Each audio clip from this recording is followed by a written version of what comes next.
Greg De Hoedt, I'm the chairman of the UK Cannabis Social Clubs. We're trying to reform cannabis laws in the UK.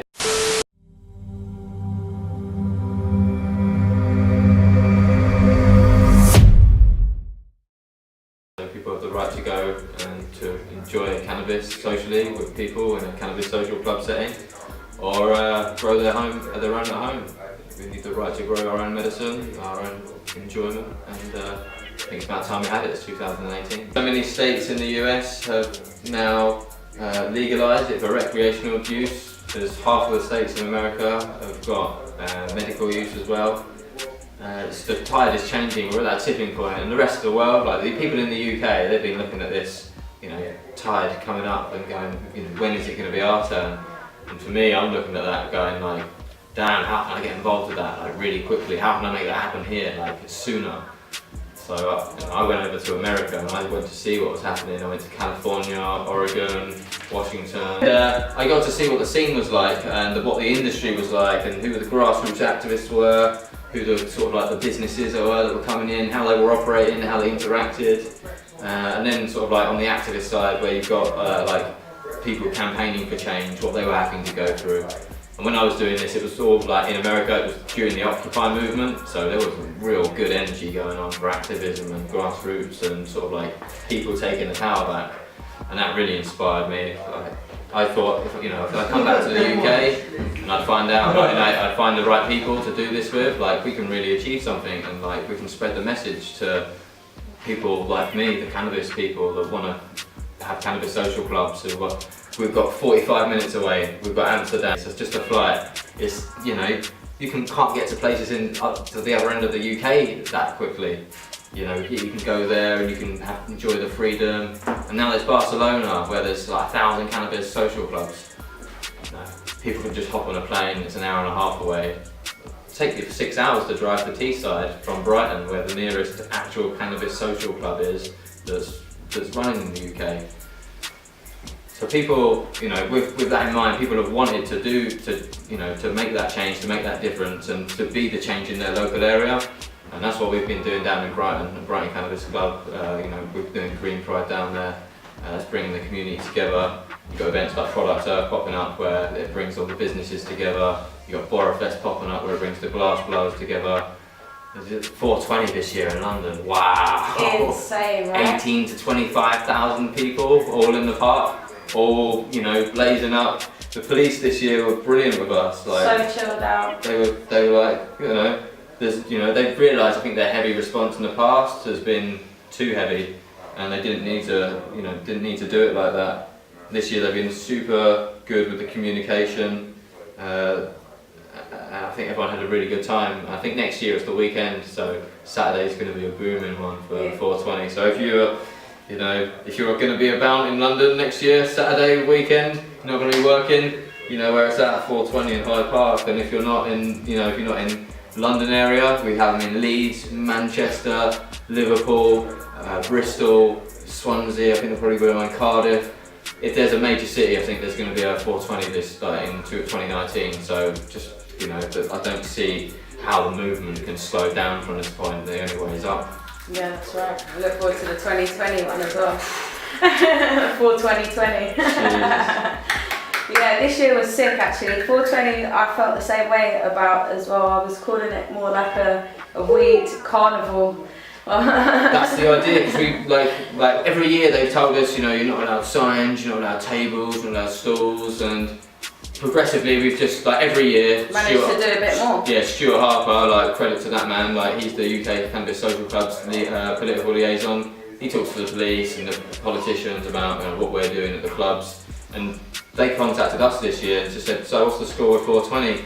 And we said, alright, there's going to be activist organisations are going to come down handing out literature, harm reduction information. I said there'll be a lot of other people from the community coming out and connecting with the people that follow them online and whatnot, and they seemed alright about it. I think they're very understanding that this has happened now.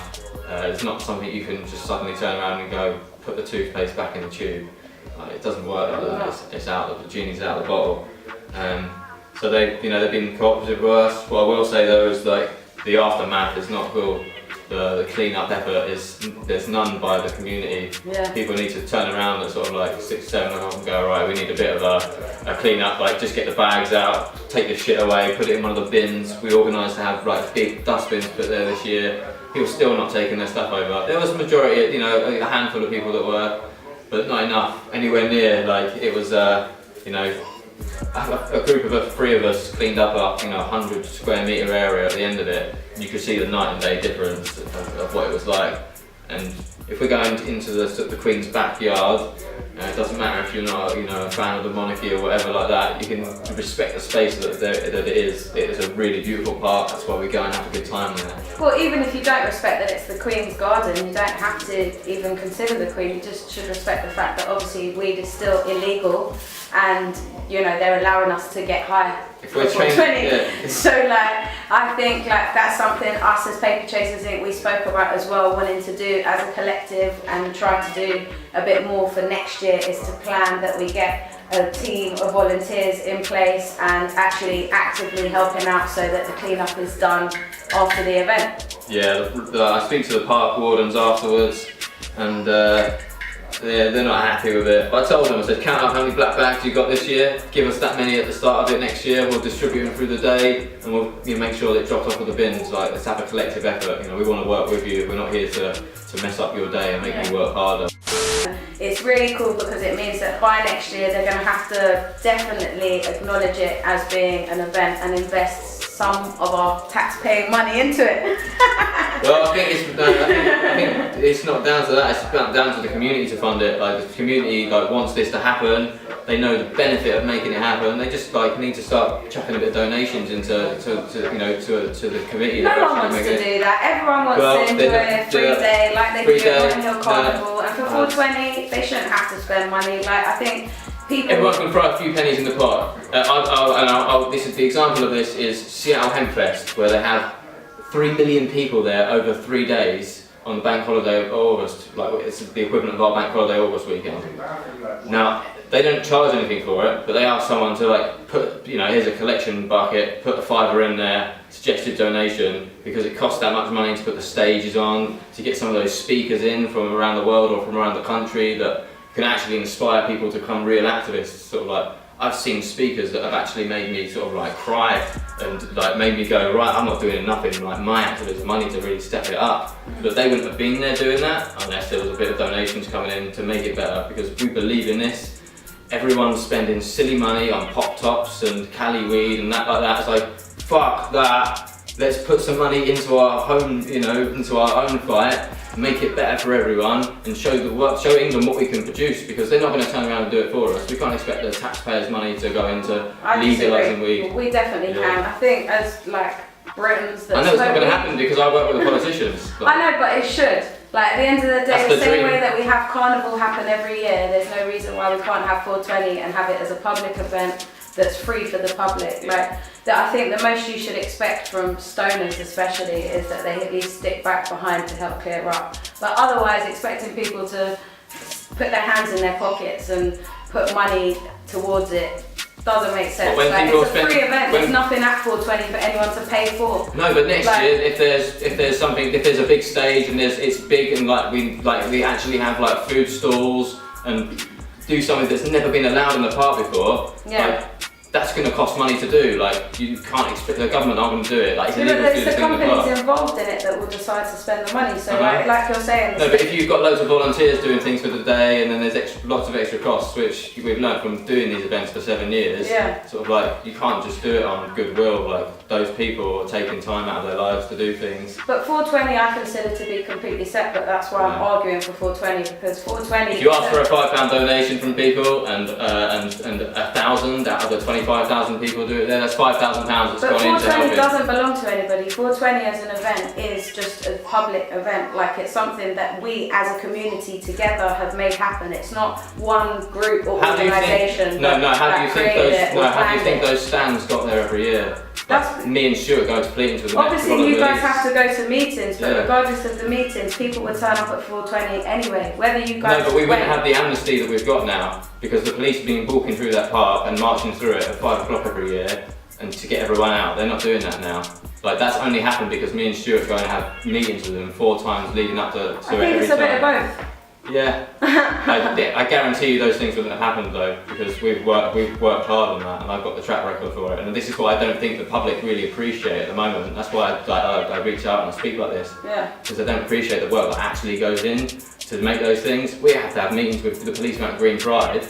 Every year they're like, we don't want you to do it, and we're like, well, we're going to do it. The council are like, we don't want you to do it, but we're going to do it. And we tell them what we're going to do, and we do it in a professional way, and that has won them over. Like, if we just turn up there and say, fuck you, this is what we're doing, that's when they get the batons out. That's when they don't want us. They kettled us one year.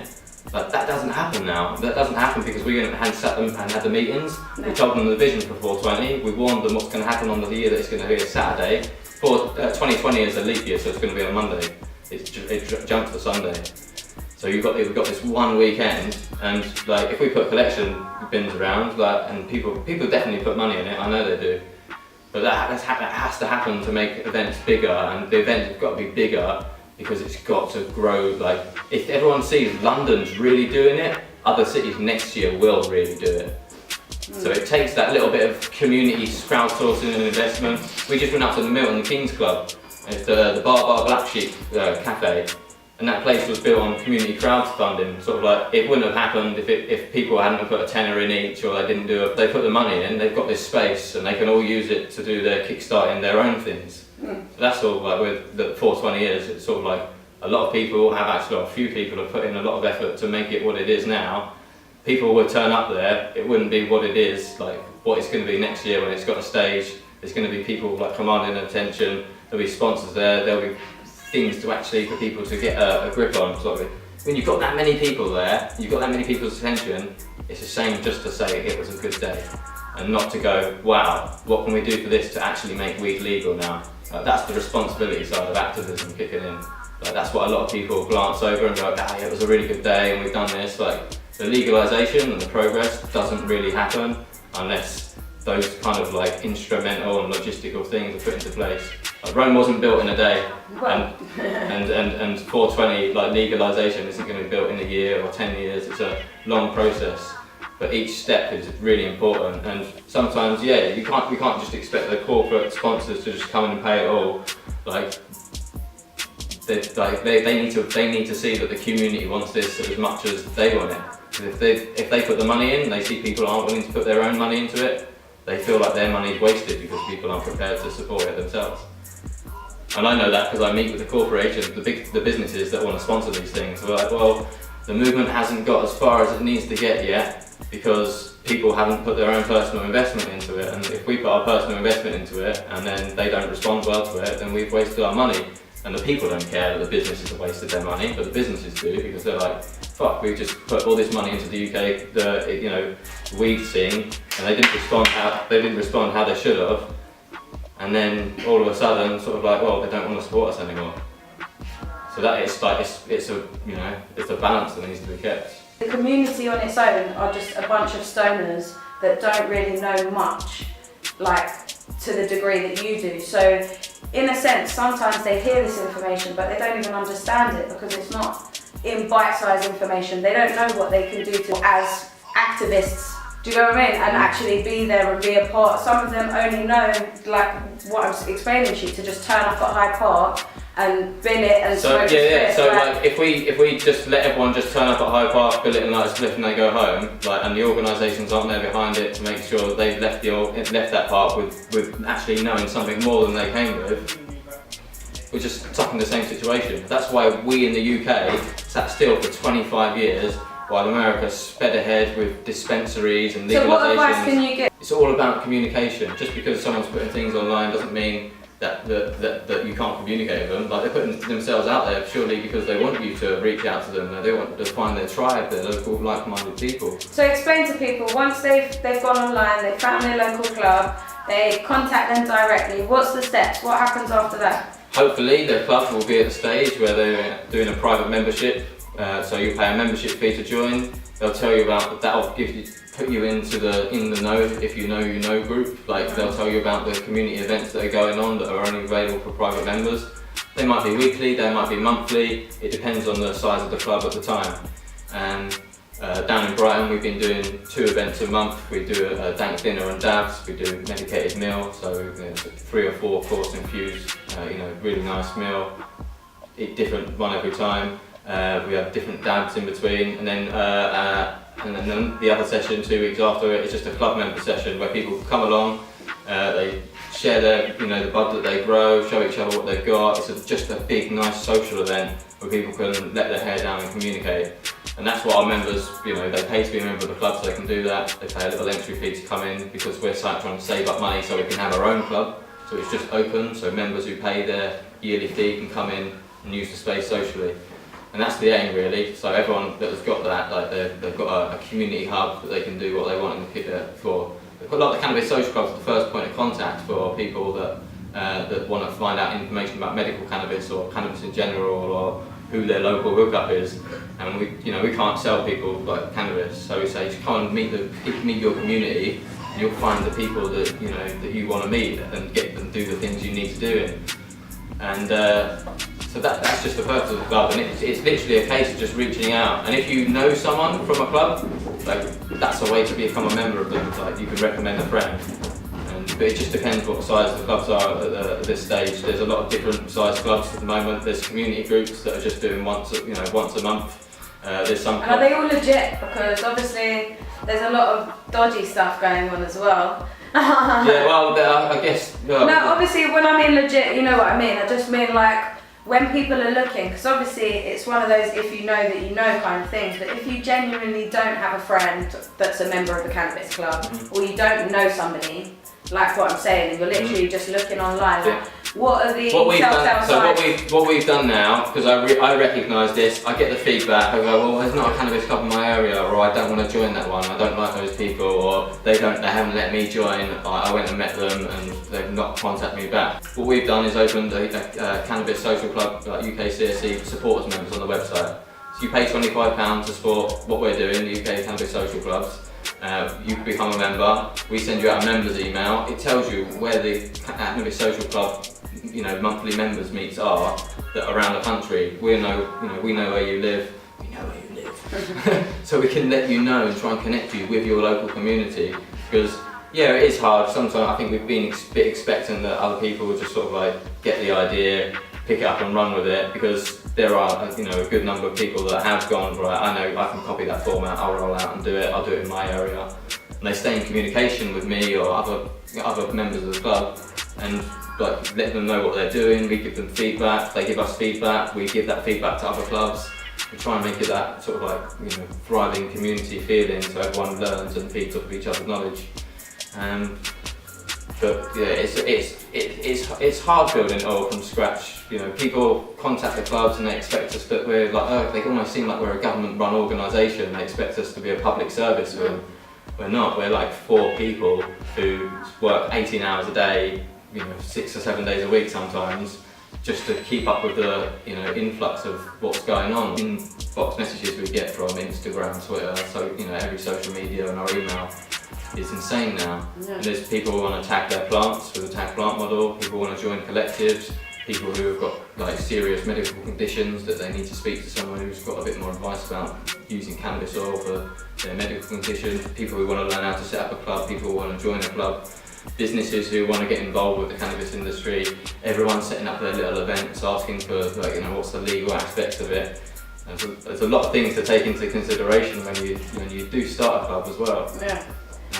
So it's bringing all those things into one sort of consolidated organisation has taken a little bit longer than we would have liked, but the fact that we've kept it moving at the same time while we're learning this and doing it, I think it's been important for everything. So if we waited until we've got it perfect, you come and slap it down in front of the people and then they just feel oh, what, and you expect us to jump now? Who are you? So we've been part of the narrative. We feel like we've been helping lead the narrative, but a lot of the way, and just speaking about what needs to be done and how to do it. I want to talk a little bit about CBD oil. I want to know, first of all, like I said, bite-sized information here, as simple as you can make this shit, because like I said, we're not trying to preach to convert. We're just trying to make people who don't get shit get it. So what's the difference between THC and CBD oil? Right, so THC is the high molecule. The one that gets you high. It's bliss. So that shit's the dank. It's good. This is the Gorilla Glue for. This is high in THC. This is good for making me happy. Okay. But it also has pain-killing effects. So it's good at replacing opiates or paracetamol, those kind of like pain-killing medications. It's also really good for appetite as well. I've got Crohn's disease, so for me, I've got pain as it is. I've got nausea all the time, so it helps take away my nausea. Sativas are really good for that as well. High THC sativas kill the nausea really quickly. They build up your appetite as well, so you can eat things. That's why they give you the munchies. Then you've got CBD oil. CBD is again another molecule. It's just sort of like they call it the sort of like the paired up molecule for cannabis. It's sort of like it balances it out. It takes the top edge of the THC off the high, sort of like prolongs the sort of like the beneficial medical effect in your body, slows the breakdown of it down in your metabolism. That one's really good for anti-inflammatory, as an anti-spasmodic, anti-epileptic drug. Anti-spasmodic means that it stops you from having spasms and tremors. So people who've got MS, like one of the symptoms is that their nerves make them tremor. Yeah. And CBD is really good at stopping them do that. Okay, cool. So epilepsy. So to heal, what do you need to take? Like, what would be your recommended daily dose to like prevent illness? It's very patient dependent. Every patient has to just overall. It's very hard for me to say that. What about if someone wasn't ill and they were just trying to medicate to prevent illness? They're not medicating. No. No. Like, it's not medication really if you haven't got an illness. I thought that you could just take it daily. You can, you can. Like people can microdose it, sort of like as a preventative. 0.025 could be a preventative dose, but like there's no real data on that because no one's been able to do the research. So to give you that would be really, really hard. So people don't take it for that then? People do. But people take it in varying different things, and it's a big social. No, I just meant recommended. I don't know what people take. There isn't a couple of a drop of tincture on your tongue if you really just want to increase your cannabinoids. THC is similar to your body's a chemical your body makes called anandamide. So if it was CBD just on its own, no THC. Yeah. I don't know, there's not the data on this. They can't do the clinical data on it. So you're asking me for I'll be totally honest with you. The problem is, there's people out there reporting to know all of this stuff because they've got people that are taking it and they're making claims about it. It's anecdotal. The science hasn't been done. I work with clinical researchers in the UK that are doing things that have never been done before in petri dishes because it's not allowed to be done in humans yet. And the next step is to do it in humans. They're doing CBD isolate trials on colon cancer cells, and they're showing at certain concentrations after a certain amount of time, these colon cancer cells are dying. They're destroying. But then they need to be able to go right. Well, that's the case in a petri dish. How does that translate into a human? And they have to go and do that trial, and that all takes time. But that hasn't been done yet. And for me to be able to give you the answer to like how much should someone use or how much would it affect someone if they use this much, I honestly don't know because it hasn't been done, and it would be irresponsible for anyone to try and offer that advice. That's the state of the cannabis movement and medical cannabis in the UK. That's where patients sit. That's why it's such a bad situation. This is why doctors are scared to give advice to patients. It's because they don't have that little bit of information that they can just give them because they haven't been educated, and they haven't been educated because they only take peer-reviewed scientific, education. Okay, so right now, what would the things that have been tested and tried in terms of CBD oil, who would you say can obviously get the best results from it? Like who's it best suited for? Breast cancer patients, brain cancer patients, skin cancer. All cancers? Not all cancers, no. And there's thousands of different types of cancer. Yeah, and you have to take different ratios of CBD and THC for breast cancer and different hormone-based cancers because these THC and CBD can affect your endocrine system, which is all your hormones and the steroids that your body produces to control different functions of your body. Right. It's such a complex topic, and people think that it's You know, you're able to just go, oh, it's A plus B equals C, and you know, and happy ending. Well, I just let something because I didn't know. I thought that it was so much involved in it. Overall, pretty much everything could be cured with it. No. Yeah, this is it. It's not even a cure. It's not even a cure. This is a treatment. Everyone who takes this, they have to carry on taking it. Like the people who think they've cured their cancer, who stop taking their oil, aren't with us today. Yeah. Like we've lost our friends because they thought that they're really happy and they felt better within themselves, but inside the cancer was growing back because they weren't taking the medicine at that point is preventative. Yeah. But if your body kills cancer and tumours in your body every single day, all the time. It's part of it's apoptosis. It's part of your homeostasis, which is your normal cell function. If you don't understand these words, look them up and Google them. Empower yourselves. You don't have empathy for my readers. I'm trying to, they need to learn this stuff. Yeah, but if they don't need to, they want to understand, but they don't need to learn, dude. That's just ignorant. It is. I can't explain it in another way. It's ignorant from another perspective. I have to say homeostasis, and then I will follow up and say what homeostasis is. Yeah. I'm not just going to leave it like that. Okay. I'm following up with it. No, but some of your words, you completely throw me with. I literally am going to have to Google it. Yeah. No, but this is the point. You're go learn it. You're not willing to break it down for me. This is 100% why but it's not breakdownable. It's not breakdownable, and if this is why people need to donate to organisations, it's because if you want that bite-sized information, it's going to take a team of people to sit down, look at it, work with scientists, work with heady people who understand the scene, and understand how to translate that scientific information into words that the community understands. And if you want that done for free, that's why it's not getting done yet, because it takes people to do that. It costs money, it takes time. This is why the movement in America has got so far. People have put their hands in their pockets, or they've gone out as their community and they fundraised it and they've given it to the organisation that can go and make a difference to do something, and they've got stuff done. There's over 50 normal chapters in America. Each one of them raises £1,000 a year and donates it to the normal organisation. We don't get many donations from the cannabis social clubs over here. We've spent literally 100 hours giving advice to how to set up, who then making money and then doing their own things, and it's okay. But if we've given you that help on nothing, imagine what we can do with a bit of help. I've got MPs that want to come and visit cannabis social clubs now because they're that interested in what's going on, but they're very interested in seeing how it can be done properly. They don't want to get it wrong.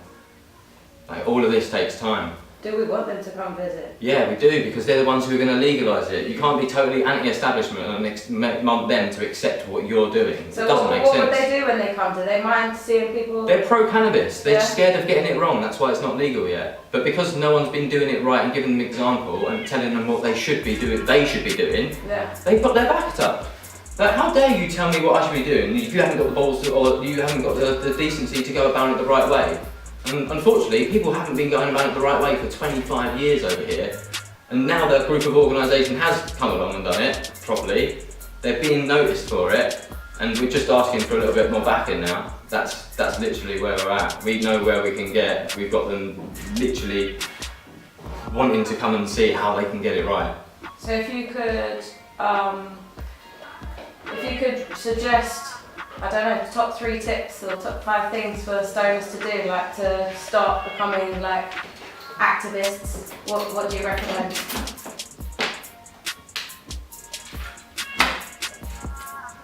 If there isn't a cannabis social club in your area, you need to start one. And you start it just by putting the word out. I'm going to do a meeting on this date, at this place, at this time, and we're going to hand out some information. If you want to come and support the community and let us know your ideas, this is the start of it. That's how all of our clubs, Brighton Cannabis Club, started. We've got 500 members now. We've been doing Green Pride for 5 years. We've got 5,000 people coming this year because you're going to come too. And we've had 3,000 people. 3,000 people last year. We had 100 people the first year. It can grow. You've just got to put the word out, believe it. And if it doesn't work the first time, you only get 10 people there. So what? They're 10 people that really are interested in what you're doing. Get them to go and get another couple of people to come along. Grow like that. Reach out to your local newspaper. Do this info event. Reach out to a local newspaper to come along, or even if it's not the local newspaper, if they're not interested, there's going to be a little media team in your town that go around doing like little bit of snippet information bites about what's going on in Milton Keynes, for example. We did a session there, MKTV, a little Facebook and YouTube video channel, came down, did some interviews. They're going to go up, that goes out to their audience, that helps you grow. Third thing, connect with other local communities out there, go to the little events that are going on around in the UK, find out what's going on, work out what you can do, and learn from them all. Speak out, reach out, don't think that you're carving the new path and you're going to do it all and you've got to learn it all. There's so many around us that have made so many mistakes, don't make the same ones, please. Things not to do. Yeah. Well, what about a couple of things not to do? Oh, things not to do. Don't try and take on every task of your organisation on your own, it's impossible. You can swamp yourself, you'll take on the pressure, you'll become too emotionally involved with it, and then when anyone else tells you what you should be doing, you might get your back up about it. But if you bring in team members and you delegate to them, and everyone has their responsibility, and you stay in communication with each other all the time, even if it's just to say how things are going, and fucking never have any bullshit between you and your team members, just keep it real, everything tends to go good. And one last thing, if you're a cannabis community out there, you've got a lot of activity, people coming to your events, and you've not quite taken that step to become a cannabis social club yet, start a membership. Like, make people, if they say they support you, do they support you? Do they want to put £10, do they want to put £20 down into a community pot? If you've got 30 of you, it could be £300 there. That could rent you a space to put on your first event, and have a little bit of some food, a buffet or whatever. Invite people along, give people a reason to come to your cannabis social club, create a little bit of an atmosphere. You know where I learned half of this information? Yeah. In a call centre selling Zenith windows. I know, but that was because it was your interest. Because all of these, no, it wasn't. I was deadly against weed when I was 16, and I went to work after my GCSEs in Zenith Windows call centre, selling windows over the phone, cold calling. Just because it was money in my pocket, I could call up the phone, I could just talk to these people. If they didn't want it, it didn't matter to me. But all of these people around me were all stoners, and I was just like, but isn't weed bad for you? Isn't it going to make you go mental? No. And they were just like, oh come on dude, like for real? Get with the program. Yeah, like, and I had a blue Mohican at the time, like I was in a punk band and all that kind of stuff. Yeah. And they totally changed my mind on it because they were intelligent and they were telling me things like tetrahydrocannabinol, and I'm like, what the fuck is that? And they were like, that's the molecule in cannabis that gets you high. And for me, I didn't go and smoke weed for another year, but I changed my perspective on cannabis just because of the fact that these guys had scientific understanding of what it was that they were doing, and I thought so ill But of them that's beforehand. because that interests you. Some people No, it didn't. It did. I'd got these people wrong, that I'd stereotyped them to be dumbasses who didn't know, their elbow from their arse.